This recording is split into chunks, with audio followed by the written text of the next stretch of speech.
Hello and welcome to How to Fix It. Let's talk about Ghostbusters. Ghostbusters was a film from 1984 written by Harold Ramis and Dan Aykroyd, starring Bill Murray, Dan Aykroyd, Sigourney Weaver, Harold Ramis, Rick Moranis, and Ernie Hudson. But we're not here to talk about the first film. Yes, today we're talking about the second film.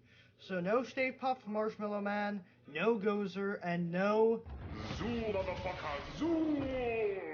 What it does have is everything else from the first film, for better or worse. So let's not waste any more time. You know who I'm gonna call. Someone else.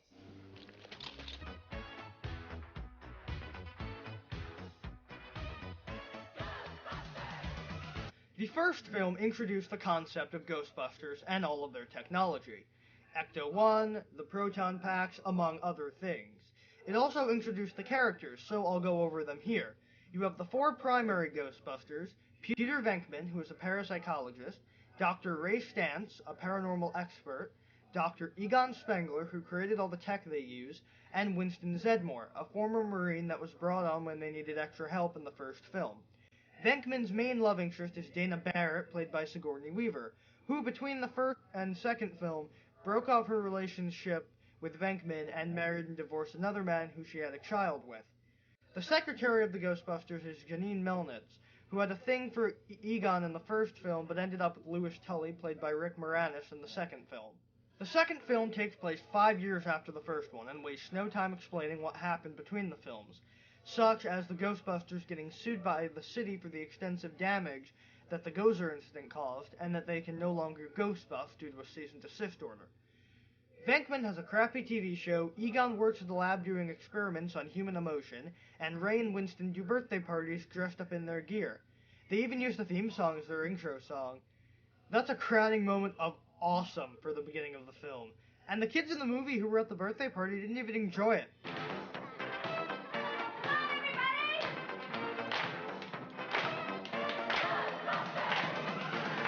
Something's changed in the neighborhood. We got gone! I guess they were hoping that Egon and Venkman would show up. The main villain is Vigo, a guy in a painting that needs a baby to transfer his soul into. They hijack the Statue of Liberty and pilot it with an NES Advantage, fight Vigo, save Dana's son, and stop the ghost in New York.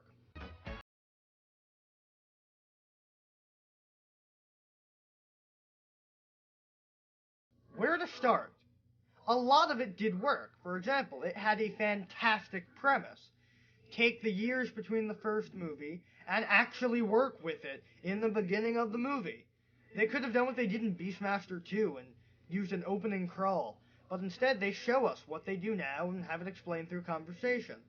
Winston complains about having to do the parties, and Ray responds, reminding him why they can't actually ghost bust anymore. And they slowly show the progression of what everyone else does since they can't bust ghosts, and how their lives still converge. I also like the spooky atmosphere. The set pieces were darker than the first films, and it worked to the advantage of showing us what was going on with Vigo in the museum. Also, the theme song was very good. Not just the Ghostbusters theme, but also On Our Own, sang by Bobby Brown.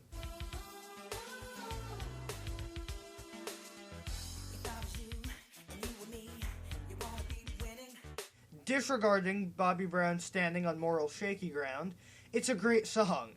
And while it's not the Ghostbusters theme, it's a pretty close second in my book. And the jokes were amazing, especially this one. Heat 'em up. Do, Ray, Egon! But I mean, it's Dan Aykroyd and Harold Ramis. Of course the jokes are going to be amazing. I also noticed that Harold Ramis got the best jokes, but I guess that's one of the perks of being the head writer. The jokes impress all the ladies. I think they're more interested in my epididymis.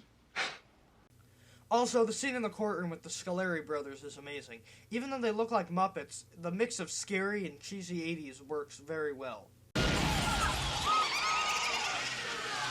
Wow!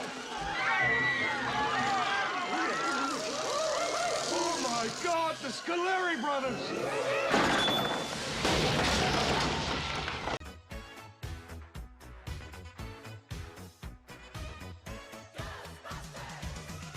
first and foremost, they wasted Sigourney Weaver.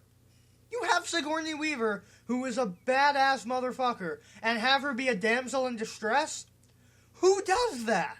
Honestly.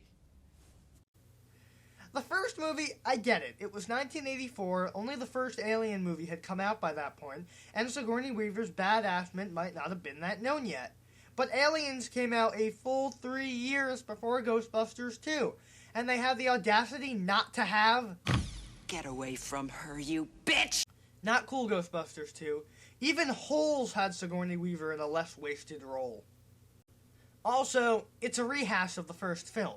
There's some crisis, some guy who has it out for the Ghostbusters, they get arrested, they get the mayor to bail them out, the guy who had them arrested gets fired, and they destroy half of New York City. So, while it's a good film, and it stands on its own, it doesn't add much to the franchise.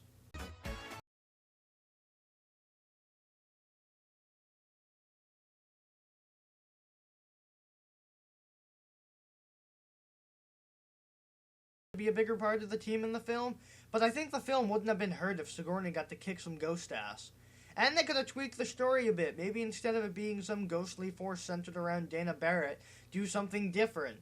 Dan Aykroyd and Harold Ramis could have been so much more with their sequel. Way more than what was done with what we got.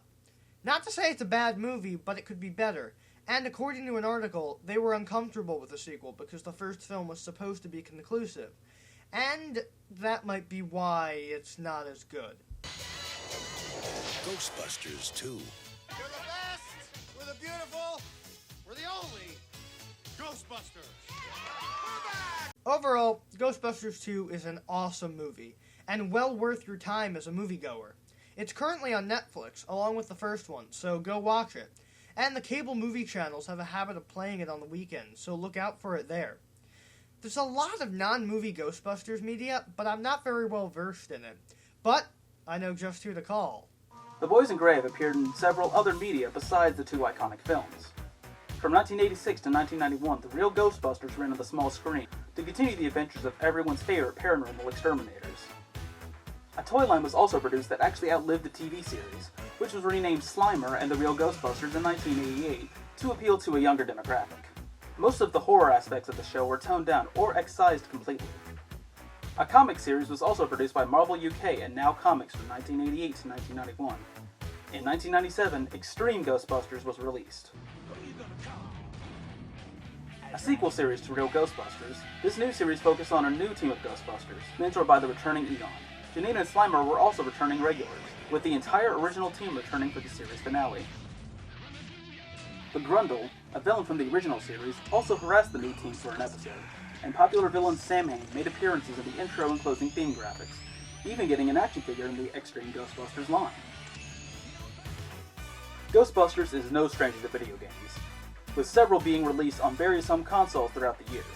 You've probably seen the Angry Video Game Nerd tackle his list, but there was also a Data East arcade machine, several home computer games, and 5 different games made for the Extreme Ghostbusters. In 2009, Atari published Ghostbusters, the video game, for PC, Xbox 360, PlayStation 3, PlayStation 2, PSP, Wii, and DS. The video game was essentially made from Dan Aykroyd's scripts for Ghostbusters 3, and the entire cast, sans Sigourney Weaver and Rick Moranis, reprised their roles, with the player donning the role of the 5th Ghostbuster, nicknamed the Rookie. Atari also published Sanctum of Slime for the Nintendo DS, about an entire rookie squadron fighting alongside the classic team. Paranormal Blast is a mobile game using augmented reality to allow the player to capture ghosts through their phone's camera. Beeline also produces a Ghostbusters game for iOS in which players create their Ghostbuster and seek to clear a tower of spooks, one floor at a time. There are also several unofficial apps, such as Ghost Traps, PKE meters, Neutrona wands, and noisemakers. Lastly, there have been numerous Ghostbusters comics. Currently, IDW owns the license and they're doing a fantastic job. Taking place roughly a year after the 2009 video game, the Ghostbusters fight threats in New York City and put together pieces of a larger puzzle. In a recent development, the team went missing for a brief period, forcing Janine Melnitz, their secretary, to lead a team made up of supporting characters. This included a comic version of Kylie Griffin from Extreme Ghostbusters, now a clerk at Raise the Cold Books from Ghostbusters 2. The original team returned, with Kylie remaining as a reserve member. So I think that about sums it up. Back to you, Mike. Thanks, Toby. And that's all the time we have for today. But don't worry, there's more to come because there are many more things to fix. See you next time.